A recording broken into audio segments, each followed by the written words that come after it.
हाँ। नमस्कार मित्रों, आप सभी का चुपते प्रश्न में स्वागत है। आज हमारी मुलाकात एक अद्भुत व्यक्तित्व के मालिक श्री ओम प्रकाश कानूनगो साहब से हुई, जो चार्टर्ड अकाउंटेंट हैं, एलएलबी हैं और इंसॉल्वेंसी प्रोफेशनल हैं। तो मैं आपसे आज इस सिलसिले में मिलने आया था कि हमारे जो युवा है बेरोजगार निकलते हैं बीकॉम करके, बीटेक करके, तमाम उनको कैसे रोजगार मिले और वो क्या क्या किस तरह से आपसे गाइडेंस प्राप्त कर सकते हैं, उस विषय में हम चर्चा करेंगे आपसे। नमस्कार सर। नमस्कार जी। कैसे हैं आप सर? बस विपुल जी अच्छे हैं, आप बताइए। बस मैं ये चाहता था कि आप भारत विकास परिषद से भी जुड़े थे, शायद उसके ट्रेजरर भी रहे हैं आप, और आप एक बहुत ही शख्सियत हैं। और ये बड़ी प्रसन्नता की बात है सर कि आपके 100 वर्ष के पिताजी भी आपके साथ रहते हैं और आप कार्यालय जाते हैं तो उनका आशीर्वाद लेकर के, उनके चरण स्पर्श करके जाते हैं, जो आजकल समाज में नहीं दिखता है। तो सर आपको बहुत नमस्कार करता हूं, सबसे पहले प्रणाम करता हूं आपको। और मैं आपसे जानना चाहता हूं कि सर जो हमारे प्रोफेशनल निकलते हैं उनको नौकरियां नहीं मिलती हैं, उसके सिलसिले में आप कुछ बताना चाहेंगे?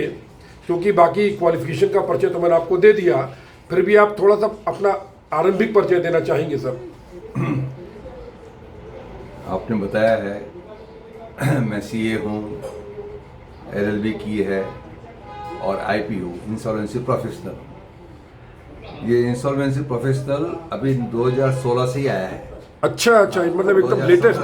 हाँ जी। And fortunately I pass that exam also. इस उम्र में और आपकी आयु कितनी है सर अभी? In the very first attempt 73। और आपने इंसॉल्वेंसी का जो कोर्स किया कितनी साल की उम्र में? 73 है। और मैं जब 68-69 का था तब मतलब ये सर वो कहावत एक पुरानी है कि बूढ़े तोता कुरान पढ़ेंगे, बिल्कुल उसी स्टाइल में आपने 70 साल की उम्र में ये कोर्स करा सर।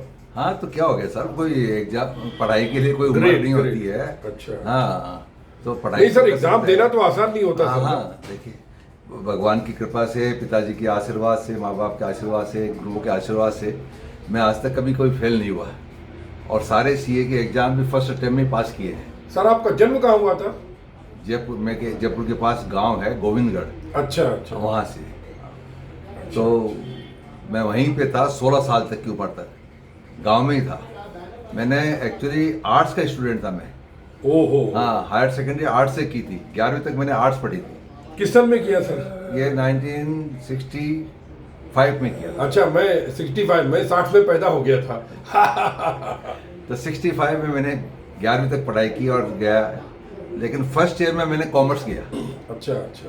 और कॉमर्स करके फर्स्ट ईयर में कॉमर्स में कृपा थी कि मैं कॉलेज में सेकंड पोजीशन हुआ है। Very good. तो फिर मैंने ऑनर्स का सोचा कि कॉमर्स में जब आए गया हूँ तो ऑनर्स इससे बेटर क्या है, तो ऑनर्स तो जयपुर गया, वहाँ पे बुनकर में नहीं था, ऑनर्स जयपुर में था। तो वहाँ जयपुर में ऑनर्स किया और वो भी यूनिवर्सिटी में सेकंड पोजीशन पे आया मैं। फिर मैंने कहा अभी कॉमर्स बीकॉम कर लिया, ऑनर्स कर लिया, तो क्या करना है, तो सीए। तो सीए फिर पिता मेरे अंकल सब बॉम्बे में रहते थे, तो उन्होंने कहा यहाँ बॉम्बे आ जाओ, यहाँ पे करवा देंगे। और मैं 1968 में बॉम्बे आ गया। अच्छा। और 68 में 71 में मैंने सीए कर लिया, 3 साल में मैंने सीए कर लिया और साथ में लॉ भी करता था, गवर्नमेंट लॉ कॉलेज में मैं था। तो आप भारत विकास परिषद से कैसे जुड़े थे सर? वो तो बहुत बाद में जुड़ा, वो तो 95 में जुड़ा हूँ। अच्छा। 95 में जुड़ा हूँ। हाँ। तो मैंने सुना है कि आपको दुआओं का बहुत असर मिलता है। आपने सर वो सुनने में जैसे कि लोग बताते हैं कि राजस्थान में आपने कुछ हॉस्पिटल वगैरह बनाया था और सरकार को दिए, वो उसके बाद वो तो मेरे पिताजी ने और पिताजी के भाइयों ने दोनों ने बनाया था। अच्छा। और वो बहुत पहले बनाया था, 66 में बना दिया था। अच्छा। और पहले हॉस्पिटल बनाया, फिर उसके बाद में पशुओं का भी चिकित्सालय वहाँ पर है। मेरे अंकल के लड़के जो हैं, वो बहुत 22 साल की उम्र में जिनकी डेथ हो गई, तो उनके नाम पे उन्होंने वो बनाया वहाँ पे हॉस्पिटल। तो गाँव में वो भी है और गाँव में एक स्टेडियम भी है। हाँ, पिताजी आपने बनवाया सर? हमने क्या, परिवार ने बनाया। हाँ, पिताजी ने बनाया। तो स्टेडियम है मेरे ताऊ जी के नाम पर है, वो मेरे ताऊ जी के नाम पर है। तो ऐसे तीन प्रोजेक्ट्स राजस्थान में, जयपुर गांव में, हमारे गांव में, और ये तीनों प्रोजेक्ट्स जो है उस एरिया में टॉप है। जी।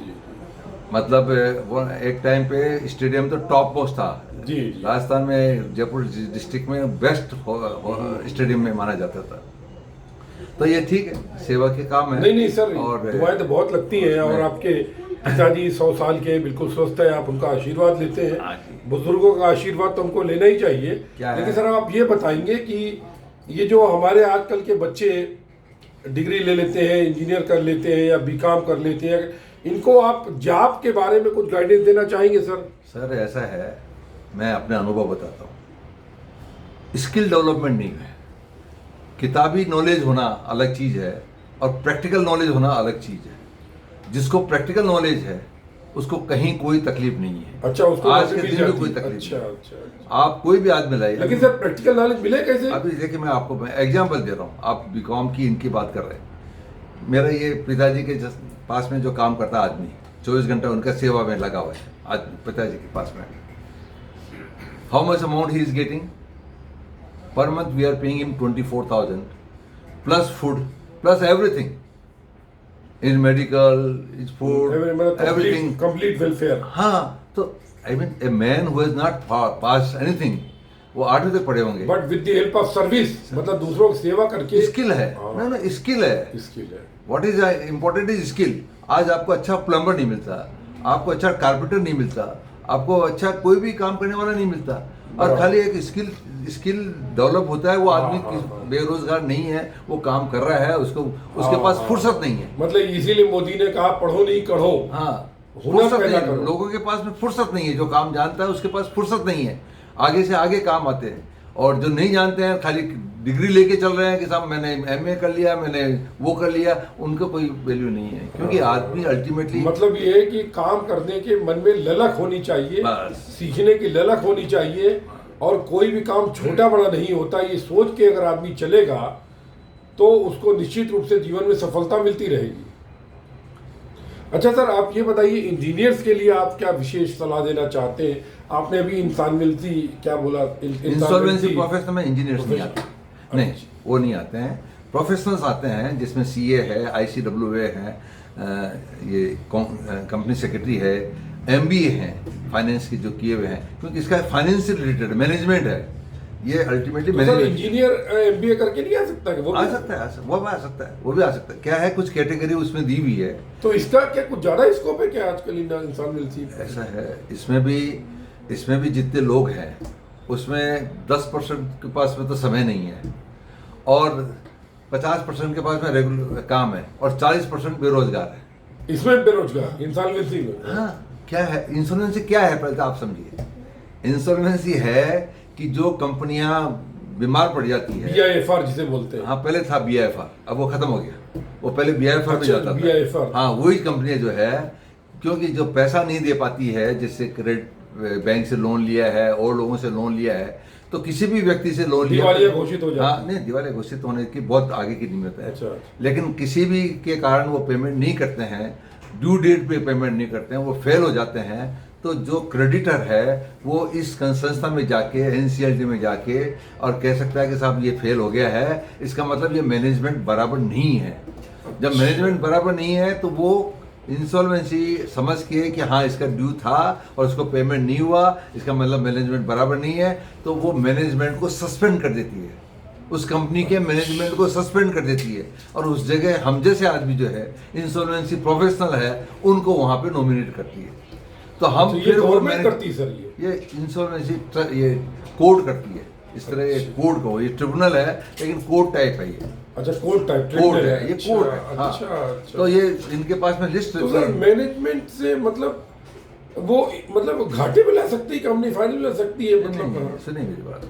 अभी वो जो मैनेजमेंट में आता है, जो कंपनी में आता है, वो इसको समझता है, समझने की कोशिश करता है। उसके पास सब टाइम लिमिट्स है, हर चीज़ के टाइम लिमिट्स है कि उसके दिन में इतने टाइम में काम करना है। फिर उसका काम है कि जो इस कंपनी को चला सकता है उस आदमी को लेके आना, ताकि ये कंपनी डूबे नहीं, बंद नहीं हुए, ये कंपनी चलती रहे, ताकि एम्प्लॉयमेंट है, जो काम हो रहा है, इंफ्रास्ट्रक्चर है, वो उसका यूज होता रहे। तो ये एक उसका मकसद है।